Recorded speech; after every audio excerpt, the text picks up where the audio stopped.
What if I told you? Your emotions are not your enemy. They're your greatest tool. Most people don't understand this. They let emotions control them. They get angry and explode. They feel fear and freeze. They get hurt and retreat into self-pity. But the Stoics? They don't run from emotion. They don't suppress it. They command it, because they understood one life-altering truth.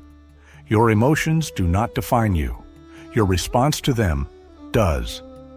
Marcus Aurelius, emperor of Rome and a master of the inner world, once wrote, "You have power over your mind, not outside events. Realize this, and you will find strength." This is not just a quote. It's a code, a way of life, and it's the foundation of this video. This isn't about pretending you don't feel. This is about becoming so grounded, so self-aware, so mentally sharp, that no emotion has the power to break you. You feel it, but you don't become it. You recognize the storm, but you don't let it carry you away. This is what Stoic emotional control looks like.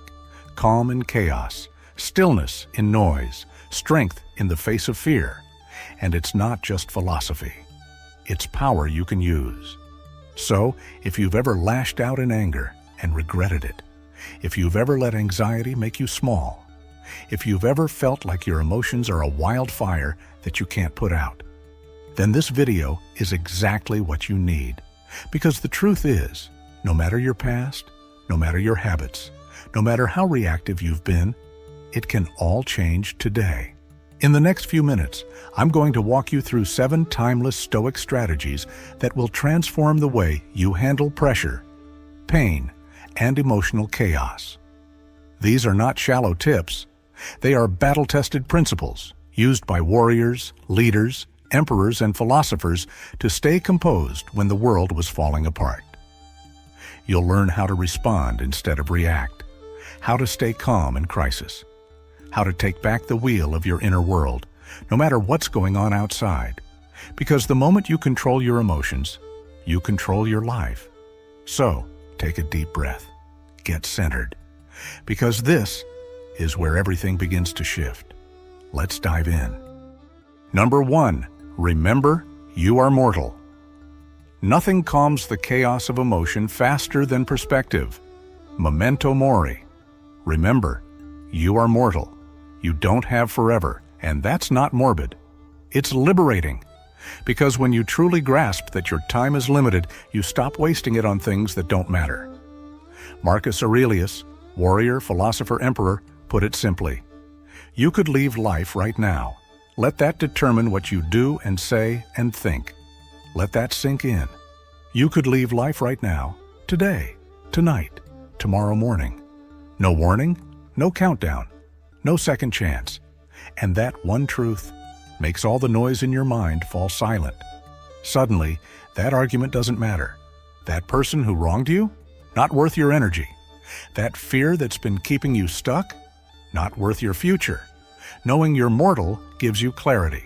It strips away the distractions, the ego games, the emotional outbursts, and brings you back to what actually matters. You stop being petty. You stop clinging to offense. You stop overreacting to nonsense. Because why would you spend another second being angry when your time here is ticking? You stop asking, what if? And you start living like the clock is running out, because it is. This is where emotional control truly begins, not with suppressing how you feel, but by transcending it, by realizing that most of what upsets you just isn't worth your life energy. Imagine this. You're on your deathbed, looking back on today. Will you be proud of how you handled your emotions? Will you be proud of what you gave your energy to? Most people live like they have time to waste. Stoics live like every moment is sacred. So the next time you feel anger bubbling up, pause. The next time you feel the sting of insult, breathe. The next time fear creeps in, ask yourself, is this how I want to spend the one life I've been given? Perspective is power, and when you live from this place, you don't just control your emotions. You rise above them. You lead with purpose. You speak with meaning. You move with intention, because every moment is a chance to leave behind a legacy of strength. I live fully, fearlessly, and with presence. My time is now. Number 2, accept what you can't control. Here's a truth that will set you free. You're not in control of everything, and that's not a weakness. It's your greatest strength. Because once you stop trying to control the uncontrollable, you take back the energy you were wasting on worry, fear, and frustration. Epictetus said, "There is only one way to happiness, and that is to cease worrying about things which are beyond the power of our will." Read that again. Let it burn into your mind. You can't control what people think. You can't control the past.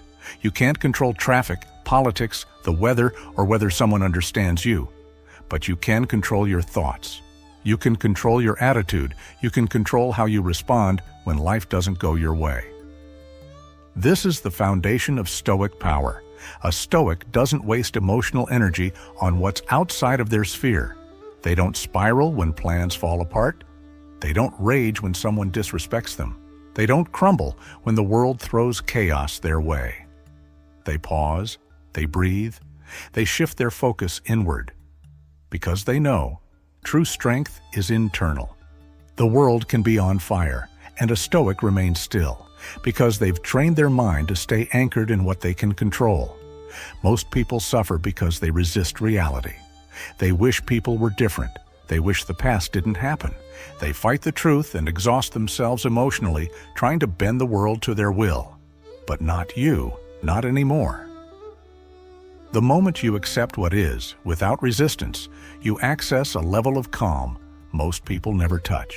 Because control is an illusion. But peace? Peace is a choice. And when you stop reacting to everything around you, you start directing your life from within. So, when the storm comes, and it always does, stand firm. Let go of what you can't change.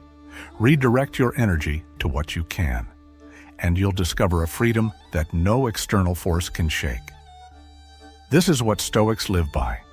This is how they master their emotions, not by pretending life is easy, but by choosing where their power goes. I release what I cannot control. My peace is my power. Number 3, pause before you react. This is where most people lose themselves. In the instant they feel triggered, someone insults them, they snap. A situation goes wrong, they panic. An emotion rises, and they're already drowning in it. But here's the truth. Emotional control doesn't start with feeling less. It starts with pausing more. Marcus Aurelius wrote, "If you are distressed by anything external, the pain is not due to the thing itself, but to your estimate of it, and this you have the power to revoke at any moment." That's power. The Stoic doesn't avoid emotion. They own it, not by suppressing it, not by pretending to be unaffected, but by taking a breath and choosing how they respond. There's a moment right between stimulus and reaction where your entire life can shift. In that pause is your freedom. In that pause is your strength. Because anyone can react. That's easy. That's animal instinct. But to respond, to stop, think, and choose your words or actions with clarity, that is mastery. That is what separates a slave to emotion from a master of emotion. The Stoic observes their inner world with calm detachment. They ask, why am I feeling this? Is this useful? Is my response aligned with who I want to be? This is not weakness. It's not passivity. It's precision. You don't become powerful by doing more. You become powerful by doing what's right with intention. So the next time you feel yourself heating up, pause. The next time someone tries to pull you into their chaos, pause. The next time your emotions beg you to act without thought, pause. Because every time you pause, you reclaim control. You train yourself to lead instead of follow, to respond instead of react, to rise above instead of sink below. This is how Stoics move through life, not as emotionless robots, but as grounded leaders of their inner world. I choose my response. I act, I do not react. Number 4, reframe the situation. Your mind is the filter through which all of life passes. And here's the truth. You don't see reality as it is. You see it as you are. The Stoics understood this better than anyone. They knew that pain is inevitable, but suffering is optional. The difference?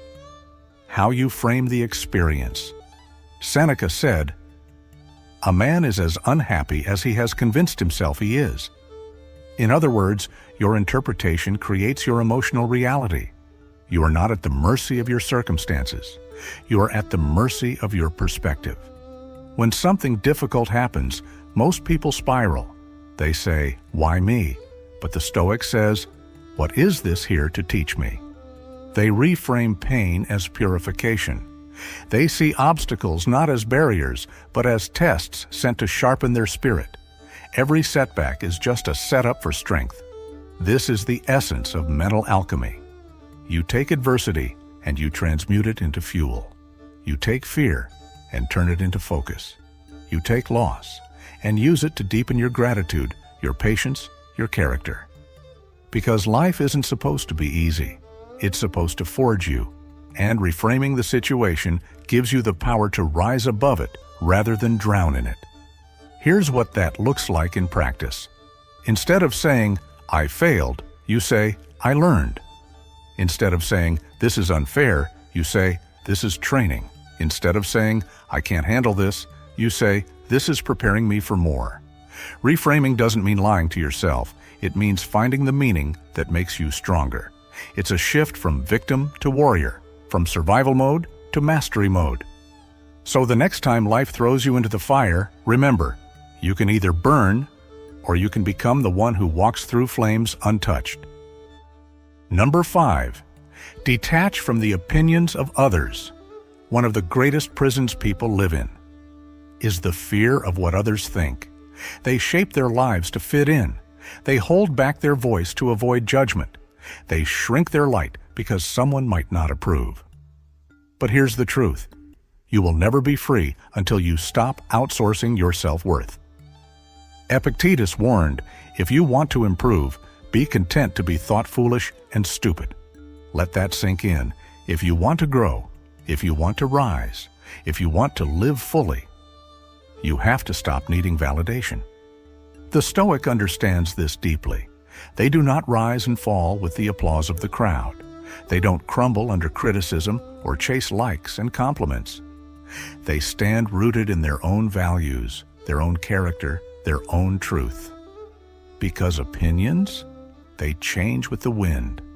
They are projections, reflections of someone else's mind, not your reality.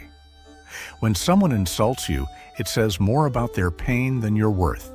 When someone praises you, it reflects their standards, not your identity. Neither defines you, you define you. The Stoic does not puff up with praise or collapse under disapproval. They stay centered, calm, grounded. Because their self-image is forged by their actions, their discipline, their character, not by the shifting tides of perception.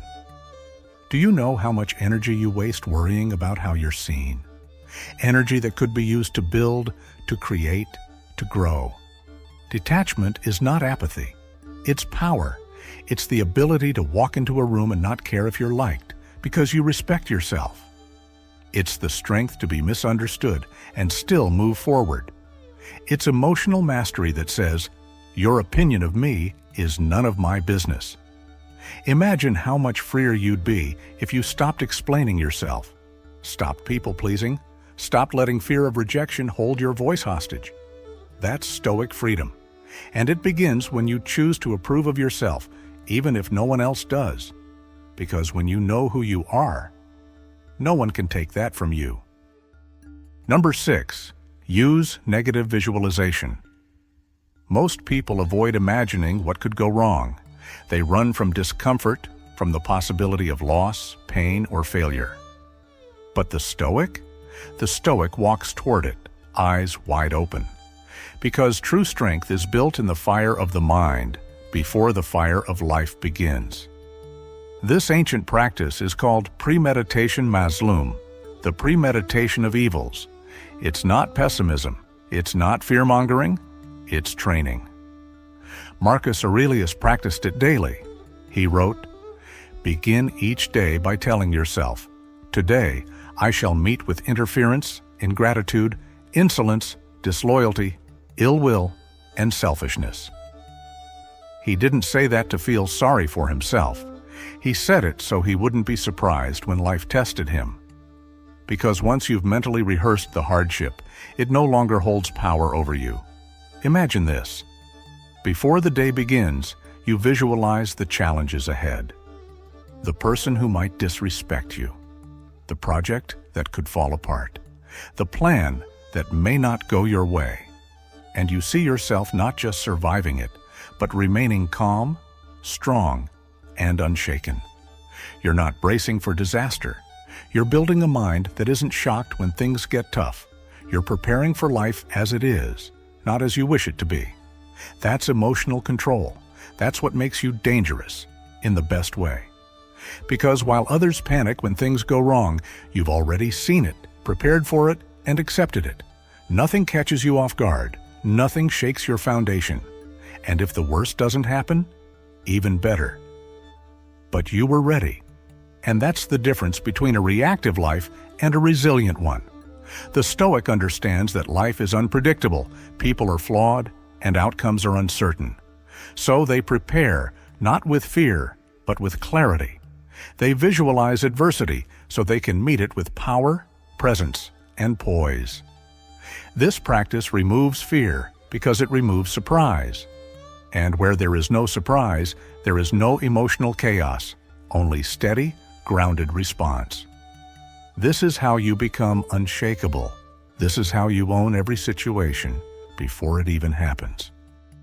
Number 7, focus on inner virtue, not outer circumstance. If you want to be free, truly free, stop measuring your worth by what happens outside of you. The Stoics didn't chase luxury. They didn't obsess over status, applause, or possessions. They understood one unshakable truth. External things are unstable. But inner virtue?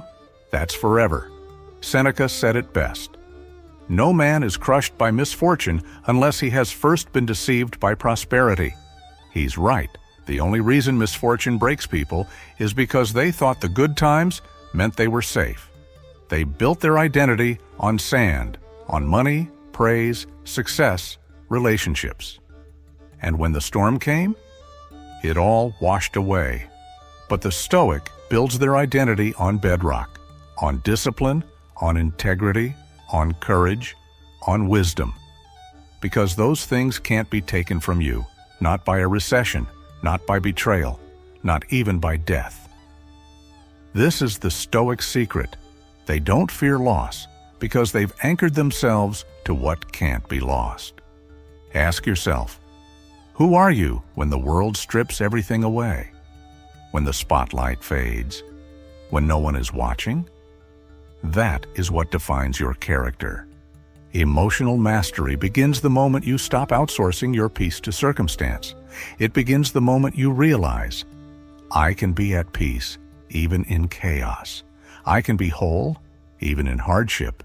Because my strength isn't based on how things look, it's based on how I live. You don't need the world to hand you validation. You need to live in alignment with who you are at your core. When you're grounded in virtue, you stop reacting to everything that happens around you. You stop trying to control people. You stop obsessing over outcomes, because you've already won where it matters most, within. This is how you become emotionally unshakable. You don't numb yourself. You don't avoid life. You feel everything, but you're not moved by every wave, because your anchor is internal. Your foundation is virtue. And no storm, no loss, no insult, no failure can touch that. You've just unlocked 7 powerful Stoic tools to control your emotions, but none of it matters unless you act. This is your moment, not to be perfect, but to be present, to lead yourself with poise, strength, and self-respect, no matter the storm.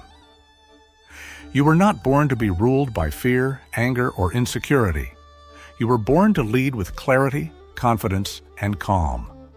The Stoics didn't teach us to avoid emotions. They taught us how to harness them. When you master your emotions, you stop being controlled by external events and start taking control of your own life. Emotions are powerful. They can either control you or you can command them. It's like a wild horse. If you let it run free, it drags you wherever it pleases. But when you take the reins, that power becomes unstoppable. You become unshakable. So, the next time chaos comes, pause. The next time anger rises, breathe. The next time fear creeps in, respond with truth. The one who controls their emotions controls their life. And that's what sets apart the person who reacts impulsively from the one who rises above. That's the person who remains unshaken no matter what's happening around them. This is your power. Use it. If this video inspired you, if something clicked inside, don't keep it to yourself. Like, subscribe. Share this with someone who needs to hear it. The world is full of people who are ready to awaken their inner strength, and you can help them take that first step. You have the power. Own it. Your transformation begins now.